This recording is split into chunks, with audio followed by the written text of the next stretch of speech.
Bobby Shoemaker, Andrew Calvano, Tournament Talk on the Tournament Edge for Saturday, November 12th. It's Churchill Downs Race 10. It's the Grade 3 Commonwealth Turf Stakes, mile and 16th on the turf for 3-year-olds, a field of 11. One Mean Man, the 7-horse. Andrew is your 3-1 morning line favorite. Bernie Flint, Alvarado aboard. I don't know, Andrew. A lot of people say they understand why this horse is the favorite. He's run a couple of races that make him a big-time player here. For me, I only saw one race that made him a player, one out of a litany of turf races, and that was the Secretariat at Arlington Park on August 13th. At $8, he may be 7-2.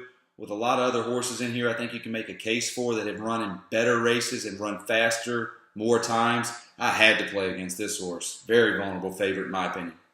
Yeah, without a doubt, and got to play against this one as well. I don't really think this one.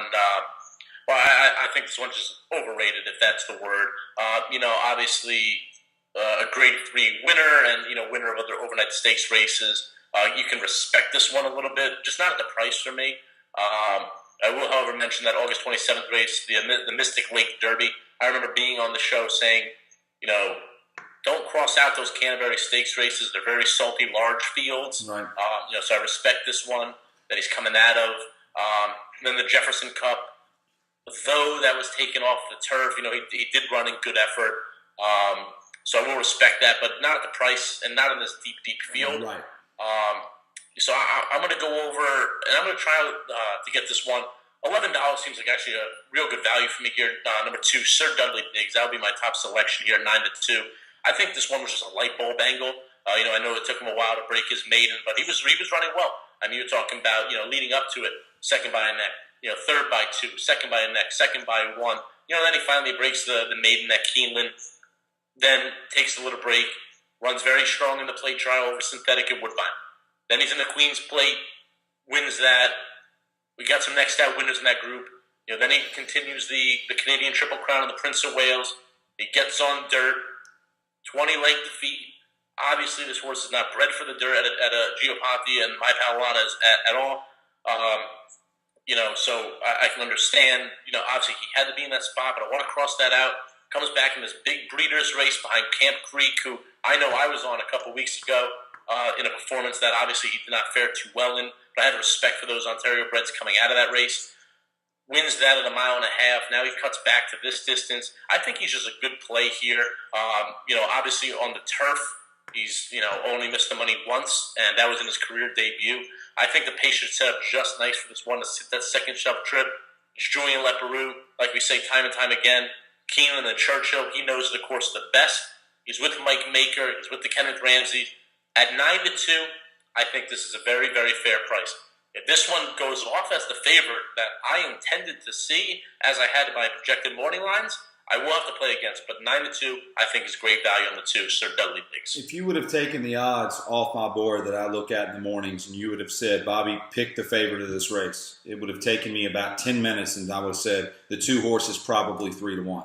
Yeah. He's the horse to beat. I mean, should have won the first 2 legs of the Canadian Triple Crown. Got a mediocre ride on June 12th. Came back and showed his worth July 3rd. Then you talked about why he was on the dirt. We all get that. This horse is bred for the turf. He's run against some pretty solid horses on the turf in the scent. He's been pretty successful in doing so. This horse should be the favorite. Nonetheless, I'm going to take a shot here with a different horse, and let me explain a little bit of why. I thought a lot of these horses were running very similar numbers. I thought a lot of these horses had the same running style. And I said to myself, if you feel like that, you got to look for some sort of price. Now, it's not an outlandish price, but I'm going to go with a horse that I think is getting right at the right time, or trending in the right direction, if you will. And that's the 10 horse. Tis a Runner, Mark Casse, 6-1 morning line, won his last race, best race of his career, 113 time form U.S. speed figure, did it from 10 lengths off the lead. Now, I don't want to see this horse 10 lengths off the lead on Saturday. If you go back into the running lines, Andrew, do me a favor. Go back and look at September 3rd at 1 mile and 16, where this horse is only 2 and 3 lengths off of the lead. This horse can be closer. I'd like to see him closer, and I think with a slow enough pace to the inside of him, he can set that middle of the pack trip. Maybe he's not good enough. Maybe that last race was a farce. He's going to have to run back to that race to be a player. But again, Mark Casse knows what he's doing, right? He's probably the best in this state. Why would he wheel this horse back 16 days later if he did not think he got this horse right? $14, I'll take a shot. 10 horse, Tis a Runner, 6-1. Without a doubt. And I actually had this one in my virtual stable because that September 3rd race, like you mentioned, Bobby, I was all over hockey school that day. And I said that Tis a Runner ran great in defeat.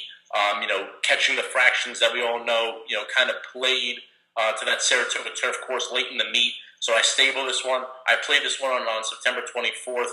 Obviously, he was off a bit slow, off that 10 lengths. But once again, did a nice job of closing late. Hunter O'Reilly came back to win. I believe we talked about this one in a previous active race, in the 7th race, I believe, this week. Soldier's Joy also came back to win. They moved this one to Keeneland. He wins in great fashion, splitting and, avoiding all types of traffic. So I have a lot of respect for this one. Obviously, like you said, a confidence angle here with Mark Casse wheeling this one back so quickly. So this is a one that I'm going to use heavily with my 2 and get these 2 involved in the trifecta.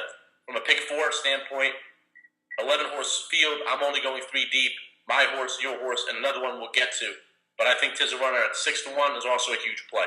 A horse that I found to be very intriguing, and I couldn't take him because you just don't have enough information, but I have to bring him up on the show, and that's the other Casse runner, the 9-horse. I don't want to butcher the name, Something Road from Ireland, 2nd career start in this country, 2nd off the trainer claim with Mark Casse. He gets Santana Jr. aboard, which to me is the better jockey of the 2 horses that are in this race when it comes to the Casse barn. Throw that race out, right? 5.5 furlongs, 7 wide.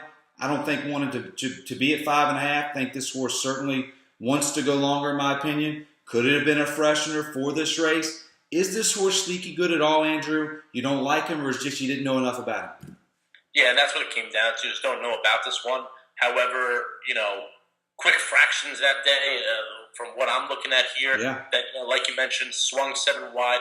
Let's not forget this one was the 8-5 favorite, if I'm not mistaken, that day.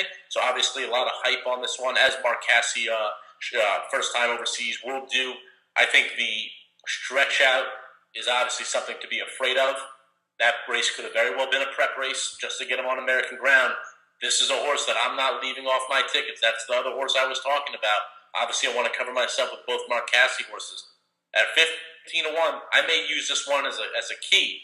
In my trifectas, maybe go, 2 all, 9, 2 9 all, switch it up and down, and try to get with a low investment, high reward at that price. No question. If my horse, Tis a Runner, which I don't think would happen, but let's say he did drift to 4-1, which I'm not saying he's going to. If he did, I'm playing the 9. And if I had 2 tickets, I'm playing the 9. Wanted to ask you about the 8-horse Bondurant. Yeah. Now, look, I was high on this horse. I believe back in early September, Andrew, 2nd off the layoff. For whatever reason, Ian Wilkes scratched him that day. They go to Keeneland 30 days later. This horse looked like a freight train down the lane at a mile. Gets a 110 time form US speed figure. In my opinion, that's not good enough to get it done today. But 3rd off that long layoff, Wilkes has been winning races lately. He gets Hernandez, who's another jockey who's very successful inside this state. Will he be left with too much to do down the lane? Because there is talent here. Yeah, that was my fear, but I looked deep into this one here. 5 starts, 3 wins, undefeated when going 2 turns. To be honest, I don't know really why he went that 6.5 furlong distance September 3rd at Kentucky Downs. Obviously, you're coming off an 11-month layoff. That was probably used as just a freshening race. Then they went out to the mile, and he won by 2 lengths in tremendous fashion, like you stated. But I think around 2 turns is a very sneaky horse. 6-1, I want to get this one heavily involved myself. But like you said, what race does he want to run? Does he want to run the 20th race of 2015, where he sits that second shelf trip and closes late? Or is he going to run the other trip where he's 9 3/4 lengths and he doesn't get up for a placing? So we're just going to have to see what's going on there. He's good enough. He gets the trip. He might knock us all out because I think this horse could be the most talented horse in this entire field. I want to ask you about the 6-horse Scholar Athlete. I couldn't figure out this pace, Andrew, but I'll tell you this. I think he's going to be a part of it. Got some races in his running lines. May 12th, August 21st. They make him a player in here. He's not better than Sir Dudley Diggs, but will he set a better trip? Yeah, obviously this one's going to be setting up on the front end.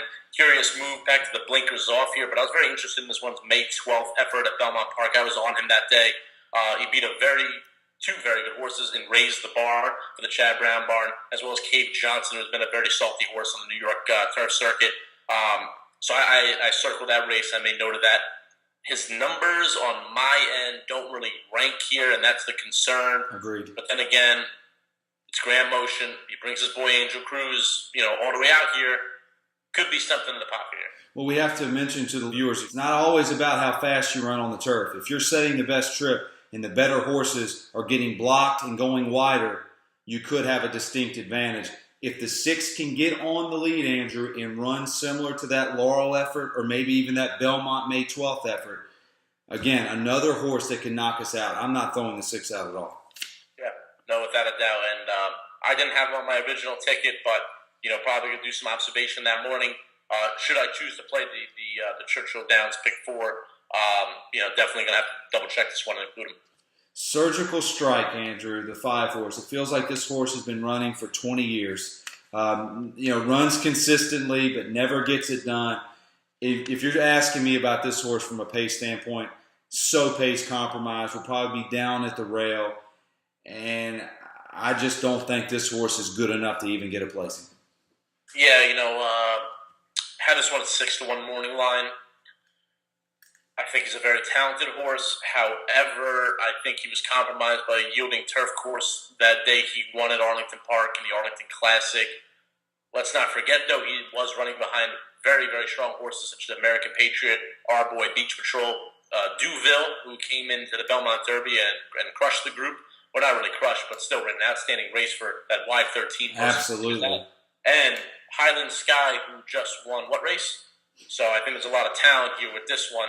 I just think he's going to be coming from far off it today. I don't think he's going to be as close as he was in recent races here. So I'm just going to have to play against here. Andrew, give us your top selection one more time. Sir Dudley Diggs at 9-2. If that one does go off the favorite, like I think so, and maybe with Bob and hopping on this number 9 horse from Mark Cassidy, Ikirian Road, if I'm not butchering the name. Tizzle Runner for me is my top selection, 6-1. Pretty confident that that's what I'm going to get. If this horse dips below 5-1, I'm on the 9. So that's going to do it for this edition. It's the Grade 3 Commonwealth Turf Stakes, Saturday, November 12th, Churchill Downs, Race 10. Want to remind you, TTE Games, we're out. It's been created by the players, for the players. Check it out this weekend, TTE Games. That's Andrew Calvano. I'm Bobby Shoemaker.